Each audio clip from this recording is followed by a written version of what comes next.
Estaba predicando sin haber, los que están lejos se dieron cuenta. Gloria a Dios. Vamos a tratar de volver atrás. El mensaje de hoy es la segunda parte del último mensaje que se transmitió, que lo titulamos Dos mujeres y dos pactos. Esas dos mujeres, como habla el apóstol Pablo en el capítulo 4 de Gálatas, se está refiriendo a Sara, la esposa de Abraham, que era estéril, pero era la esposa legítima de Abraham. Está la esclava de Sara, que se llamaba Agar. Agar, dice Pablo, que tipificaba al monte Sinaí, donde Dios le da la ley al pueblo de Israel por medio de Moisés. Y Sara tipifica a la Jerusalén celestial. Y hay algo ahí que tenemos que leer y orar a Dios que nos dé revelación, porque cuando Pablo habla de la Jerusalén celestial, la considera como una mujer que no tiene marido y que no daba luz, no tenía hijos. Eso lo pueden leer en las Escrituras. Pero hay que pedir entendimiento a Dios, revelación de todo esto.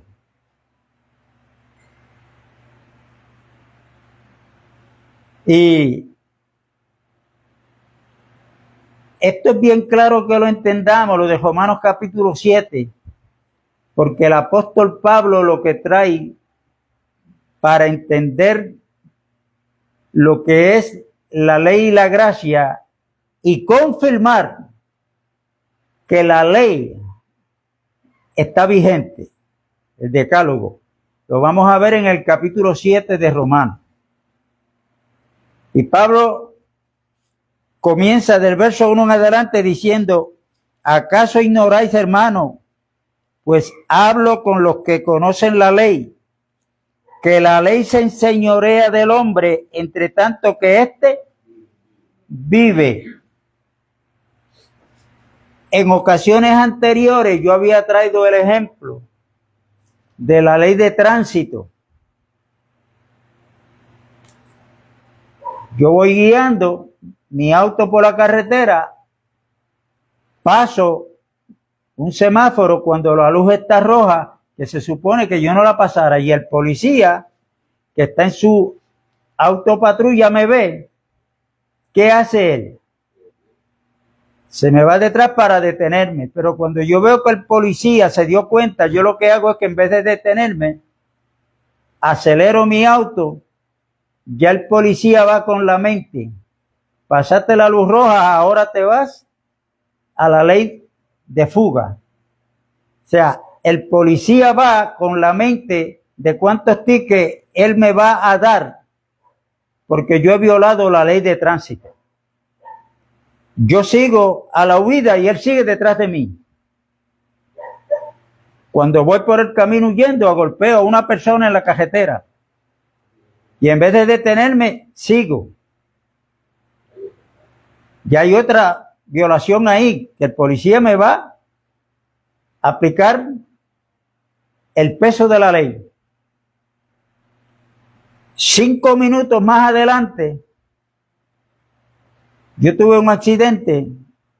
En el accidente, yo morí. Cuando llegó el policía donde estaba yo, que me iba a dar, yo no sé cuántos tickets, él encontró que yo estaba muerto. La ley está vigente, pero a un muerto no se le puede aplicar la ley. Lo único que él podía hacer es llamar a que enviaran una ambulancia, porque él entendía, hubo un accidente y él entendía que la persona que tuvo el accidente está muerta. ¿Qué hizo él con la ley? No la pudo aplicar, porque la ley no se puede aplicar a uno que está muerto. Es la ley de tránsito como otras leyes. Y esto pasa con la ley de Dios. La ley Dios la dio por un tiempo en el cumplimiento del tiempo. Él iba a enviar a la simiente prometida, que es su Hijo Jesucristo. ¿Ok? ¿Me estoy explicando? Y Pablo dice, y aquí Pablo trae el ejemplo para que entendamos la ley del matrimonio, el matrimonio que tenemos aquí terrenal. Raúl con su esposa, Heriberto y Magda, etcétera, etcétera, Elisa y yo, y todos aquellos hermanos que tienen su hermana como esposa y están vivos ambos. Pablo dice, porque la mujer casada está sujeta por la ley al marido mientras éste vive. Pablo está comparando la ley de Dios con el marido de una mujer que tienen un matrimonio terrenal. Pero Pablo está comparando para que entendamos que la ley vino a ejercer la función de un marido con el pueblo de Israel, que era la esposa, y la ley, y el pueblo de Israel tenía que estar sujeto a ¿quién? A la ley. A la ley. Y dice, pero si el marido muere, ella queda libre de la ley del marido. Así que si en vida del marido se uniese a otro varón, será llamada adúltera. Pero si su marido muriere, es libre de esta ley, de tal manera que si se uniere a otro marido, no será adúltera. Ahora, aquí está hablando Pablo que si el marido muere, ella queda libre, la mujer, la esposa queda libre del marido. Y como el marido murió, ella queda libre y se puede unir a otro hombre en matrimonio y no se le puede llamar adúltera. Entonces, si Pablo está comparando la ley con el marido, aquí tenemos que tener cuidado porque el orden se invierte. No es el marido el que murió, es la esposa. ¿Dónde murió la esposa? Vamos a seguir leyendo. Así también vosotros, hermanos míos, habéis muerto a la ley mediante el cuerpo de Cristo, para que seáis de otro, del que resucitó de los muertos, a fin de que llevemos fruto para Dios, porque mientras estábamos en la carne, las pasiones pecaminosas que eran por la ley obraban en nuestros miembros.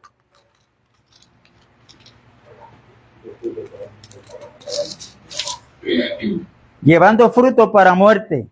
Pero ahora estamos libres de la ley por haber muerto para aquella en que estábamos sujetos, de modo que sirvamos bajo el régimen nuevo del Espíritu y no bajo el régimen viejo de la letra.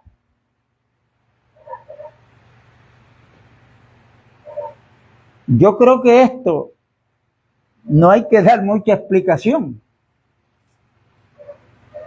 porque en el caso, repito, de la ley dada por Dios a su pueblo y que luego llegó hasta nosotros los gentiles, repito, no fue la ley la que Dios desaparece. Como marido, no fue la ley quien murió. ¿Quién fue el que murió? La que era la esposa de la ley. ¿Cuándo fue que esa mujer murió? Cuando Cristo muere en la cruz del Calvario. Si creemos que Cristo murió en la cruz, tenemos que creer lo que dice Romanos capítulo 6, que juntamente con Cristo fuimos crucificados. Juntamente con Él morimos en la cruz y juntamente con Él fuimos sepultados, pero juntamente con Cristo fuimos resucitados. Y en esa resurrección que es espiritual, no es para que sigamos sirviéndole al régimen viejo que era la ley, sino al régimen nuevo que es el Espíritu. O sea, el pacto que habla 2 de Corintios capítulo 3, que Pablo dice que somos ministros competentes del nuevo pacto, el pacto del Espíritu, no de la letra, porque la letra mata, pero el Espíritu vivifica, o sea que nos vuelve a dar vida. Ese es el trato que Dios llevó a través de Cristo para bien de aquellos que creemos en Él. Entonces, en el verso 7 dice, ¿qué diremos pues? ¿La ley es pecado? Por ejemplo, los adventistas quieren dar una defensa para la ley, pero cuando ellos quieren dar la defensa, más bien ellos se refieren al día del sábado, que para ellos es el sello de los que son salvos. ¿Eh? Por eso yo dije al principio que si los adventistas entendieran a Pablo cuando escribe a los Gálatas y a los romanos, dejaban de ser adventistas. Dejaban de ser adventistas. Pero como también dije, hay que tener cuidado porque hay muchos pastores, predicadores evangelistas y hermanos que están mezclando ley con gracia. Y Pablo fue enfático, le bajó fuerte a esta iglesia de Galacia que él había fundado cuando él supo que los que se habían apartado de la ley y estaban ahora en el nuevo pacto, el pacto de la gracia, muchos de ellos fueron convencidos para agregar algo de la ley a la gracia que fue la circuncisión. Mire eso. Y Pablo les dice, de Cristo os desligasteis, los que por la ley queréis justificarse, de la gracia han caído. Miren el peligro de esto. Miren el peligro de esto. Hay muchos que quieren, en este caso los adventistas, autodenominarse como que ellos son la verdadera iglesia porque guardan el sábado y ese es el sello. Porque Ezequiel lo dice. Pero no entienden que el viejo pacto fue abolido. Fue abolido. Que cuando usted lee el decálogo, no es un mandamiento. Son 10 mandamientos. Y Santiago dice que cuando uno viola uno de esos 10 mandamientos, ¿qué pasó con los otros 9? También quedó.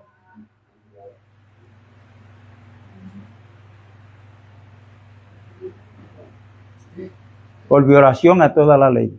No es uno, son los 10. Son los 10. En nosotros moraba una ley que Pablo lo llama, cuando escribe a los romanos, la ley del pecado. Y ninguno de nosotros fuera de Cristo, ni ningún hombre o mujer aquí en el planeta Tierra, puede vencer la ley del pecado. De hecho, en 1 Corintios 15, Pablo habla que el poder del pecado es la ley. El poder del pecado. Por eso es que Pablo, cuando sigue aquí escribiendo en Gálatas 7, vamos a seguir leyendo para luego. La ley es pecado en ninguna manera, pero yo no conocí el pecado sino por la ley, porque tampoco conociera la codicia si la ley no dijera no codiciará. Mas el pecado, tomando ocasión por el mandamiento, produjo en mí toda codicia, porque sin la ley, aquí está lo que yo le dije al principio, el pecado está muerto. Y yo sin la ley vivía en un tiempo, pero venido el mandamiento, el pecado revivió, o sea, cogió vida y yo morí. Y hallé que el mismo mandamiento que era para vida, a mí me resultó para muerte. Porque el pecado, tomando ocasión por el mandamiento, me engañó y por él me mató. De manera que la ley a la verdad es santa y el mandamiento santo, justo y bueno. Luego lo que es bueno vino a ser muerte para mí, en ninguna manera, sino que el pecado, para mostrarse pecado, produjo en mí la muerte por medio de lo que es bueno, a fin de que por el mandamiento el pecado llegase a ser sobremanera pecaminoso. Ahí está. ¿Cuál es el propósito de que Dios dio la ley? Usted cuando lee a Pablo a los Gálatas, él dice que la ley fue añadida por causa de las transgresiones. Romanos 3:20 dice que la ley vino para darle conocimiento al pecado. Así es que la ley no es mala, no es injusta. El mandamiento es justo y bueno. ¿Por qué? Porque la ley es quien nos señala que en mí está la codicia, que en mí está la avaricia, que en mí está la idolatría, que en mí está que yo no amo más a Dios que todas las cosas.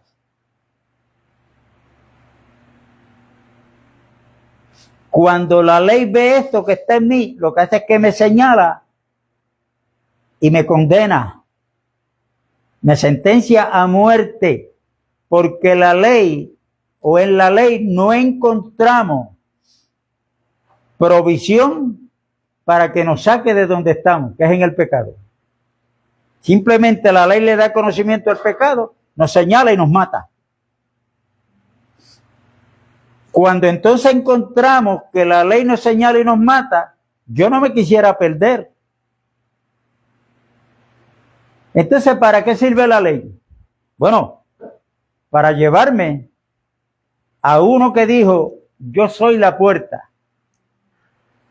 Imagínese que usted está dentro de un apartamento donde usted está ahí oscura, encerrado, y usted comienza a percibir un humo que lo está asfixiando. Usted mira para los lados y no tiene salida. Usted va a morir, pero no quiere morir.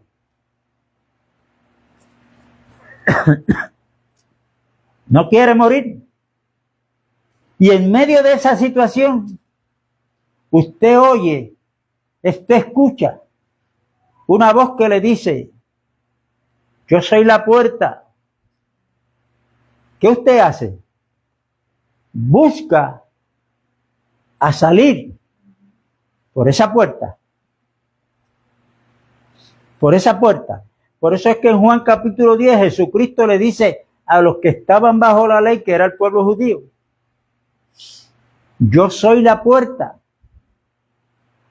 El que por mí entrare será salvo. saldrá y hallará pasto. Esa escritura puede ser malinterpretada.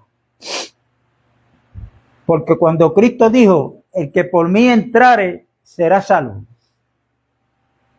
Y luego dijo, saldrá. Cuando en el Evangelio de Juan es donde más encontramos a Jesucristo decir, el que en mí permanece, no es cuestión de que nosotros estemos en Cristo los domingos, y después de la reunión me salgo de Cristo y me voy a hacer lo que me da la gana.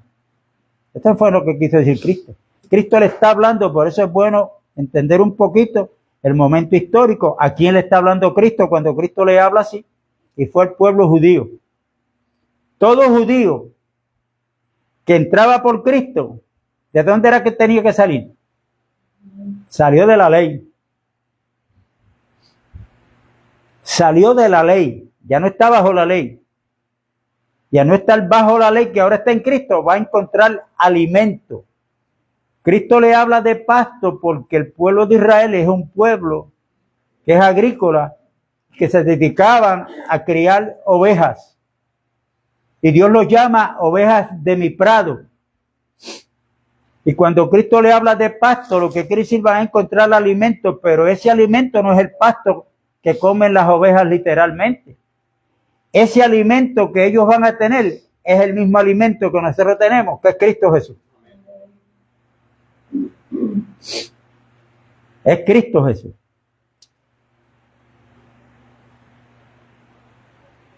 Verso 14, porque sabemos que la ley es espiritual, mas yo soy carnal, vendido al pecado. Porque lo que hago no lo entiendo, pues no hago lo que quiero, sino lo que aborrezco, eso hago. Y si lo que no quiero, esto hago, apruebo que la ley es buena. De manera que ya no soy yo quien hace aquello, sino el pecado que mora en mí. Y yo sé que en mí, esto es en mi carne, no mora el bien. Porque el querer el bien está en mí, pero no el hacerlo. Porque no hago el bien que quiero, sino el mal que no quiero, eso hago. Y si hago lo que no quiero, ya no lo hago yo, sino el pecado que mora en mí. Ahí usted, para entender un poquito de eso, tiene que meterse a Gálatas capítulo 5, donde habla de la lucha de quién, del espíritu y la carne. Del espíritu y la carne.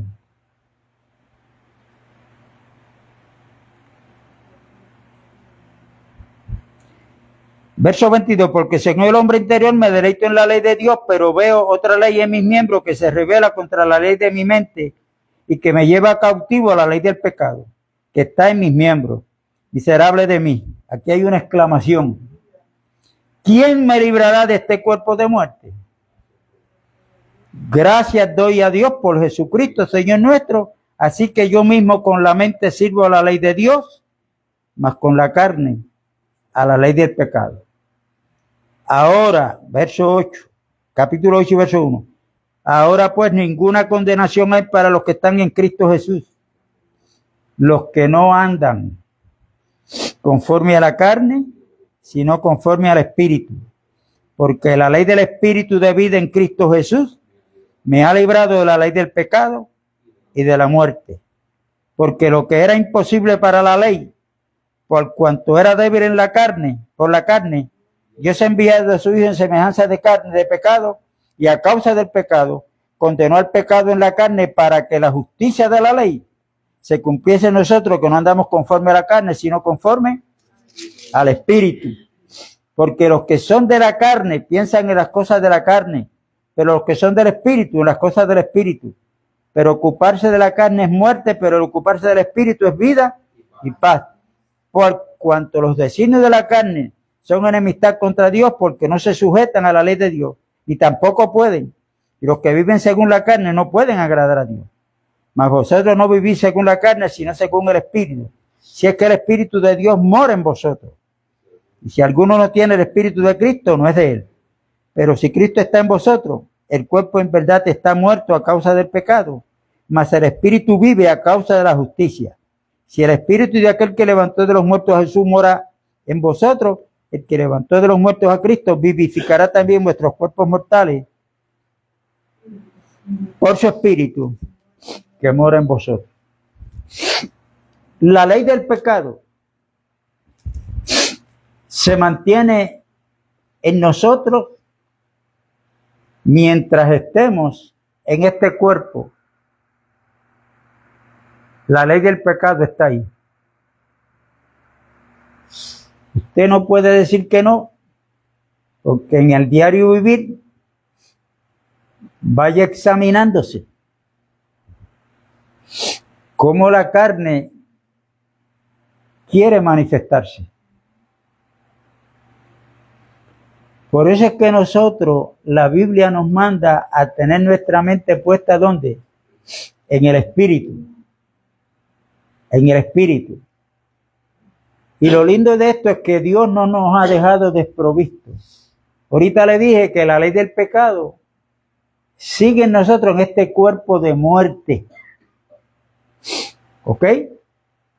Y antes de estar en Cristo, nosotros le obedecíamos a nuestro amo, que era la ley del pecado. ¿Qué hace Dios cuando nos convertimos? Puso una ley en nuestro espíritu, dentro de nosotros, que es superior a la ley del pecado. Y eso es lo que dice Romanos capítulo 8 y verso 2, porque la ley del Espíritu me ha librado. No es que me va a librar.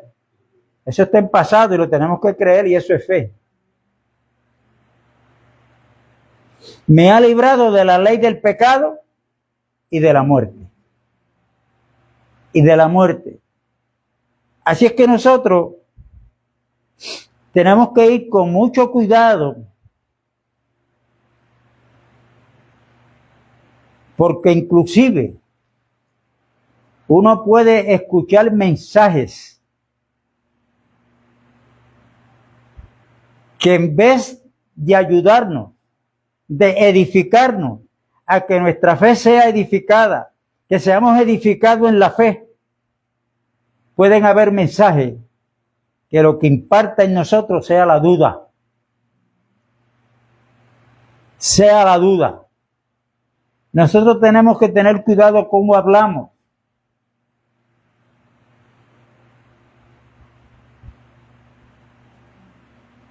Inclusive hay cánticos que se cantan con una letra que lo que traen es duda a la mente del cristiano.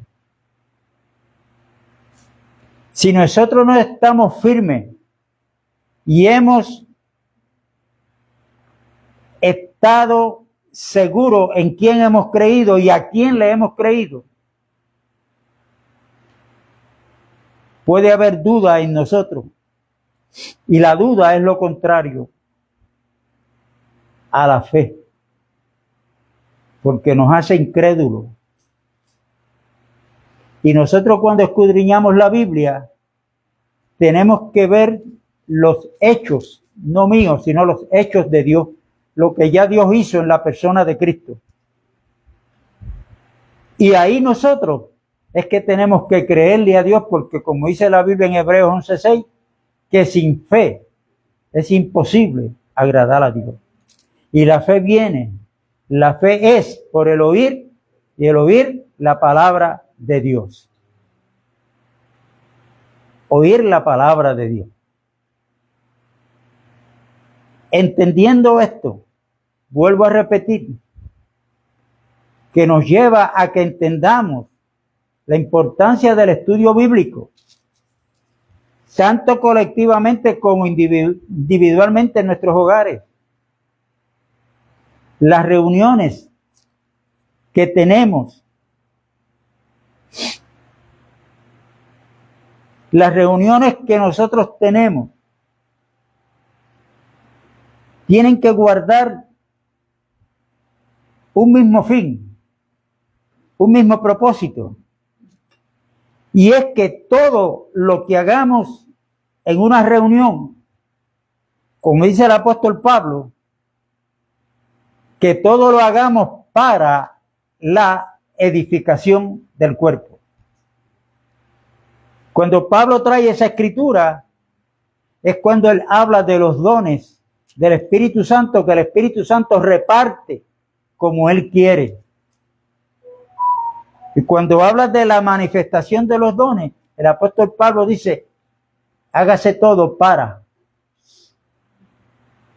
No es para que yo me dé brillo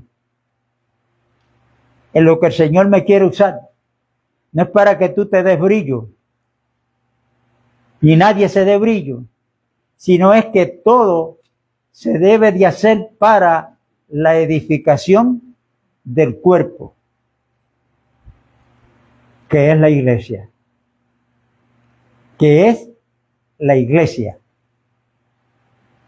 Así es que tenemos que tener claro esto,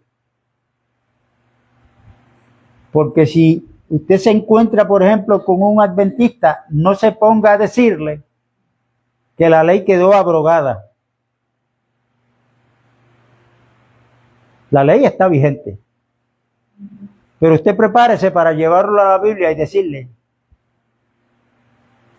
y preguntarle, ¿usted cree que la ley puede tener poder sobre un muerto?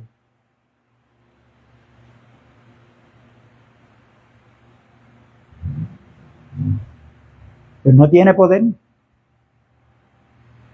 Nosotros ahora se nos volvió a dar vida cuando Cristo resucitó para ahora ser de otro marido, y ese marido no es la ley, es Cristo Jesús. Es Cristo Jesús. Y por último, los exhorto de nuevo a que lean el libro de Romanos, desde el capítulo 1 hasta el capítulo 8. Y luego pasan a estudiar el libro de Gálatas. Y Dios nos va a seguir dando entendimiento de estas cosas. Amén. No voy a terminar la hora de administración porque la garganta como que me quiere traicionar. La paz de Dios es con todos. Amén.